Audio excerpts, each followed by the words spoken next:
Samsung a annoncé le Galaxy A27 5G. C'est le nouveau modèle de la gamme A, le segment intermédiaire qui représente le plus grand volume de vente de la marque. Que contient-il et que ne promet-il pas? L'écran d'abord. 6,7 pouces, Super AMOLED, taux de rafraîchissement jusqu'à 120 Hz.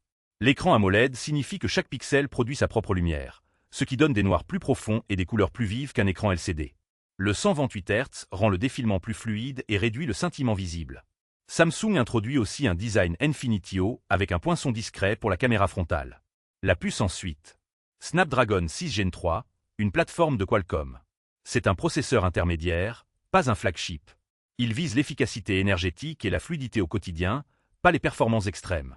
Samsung annonce une amélioration de la performance graphique par rapport au Galaxy A26 5G, ainsi qu'une mémoire plus rapide.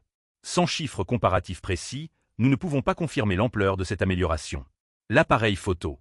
12 mégapixels en façade, ce qui est une mise à jour par rapport au modèle précédent. Samsung promet une meilleure gestion de la luminosité et des couleurs plus naturelles pour les autoportraits. En pratique, la qualité d'un appareil photo frontal dépend aussi du logiciel de traitement d'image, pas seulement du capteur. Les fonctions d'IA. Samsung intègre ce qu'elle appelle Awesome Intelligence. Cela inclut Circle to Search avec Google, qui permet de chercher en entourant un élément à l'écran. La nouvelle version reconnaît plusieurs objets dans une seule image et permet d'essayer virtuellement des tenues à partir de résultats de recherche.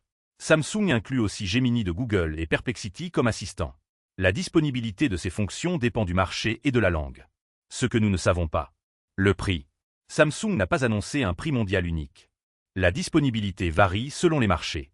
Le communiqué mentionne une disponibilité depuis le 3 juillet dans certains marchés, sans liste exhaustive. En Europe, au Maghreb, en Afrique francophone et au Québec, le prix et la date de sortie doivent être vérifiés pays par pays sur le site officiel Samsung de votre région. Ce que nous ne pouvons pas promettre. Ce téléphone n'est pas un flagship. Il ne rivalise pas avec un Galaxy S26 ou un iPhone dans les performances brutes. Son positionnement est le rapport qualité-prix dans le segment intermédiaire. Si vous cherchez la puissance maximale, ce n'est pas le bon appareil. Si vous cherchez un grand écran AMOLED fluide avec des fonctions d'IA intégrées à un prix intermédiaire, c'est une piste à vérifier. Un dernier point.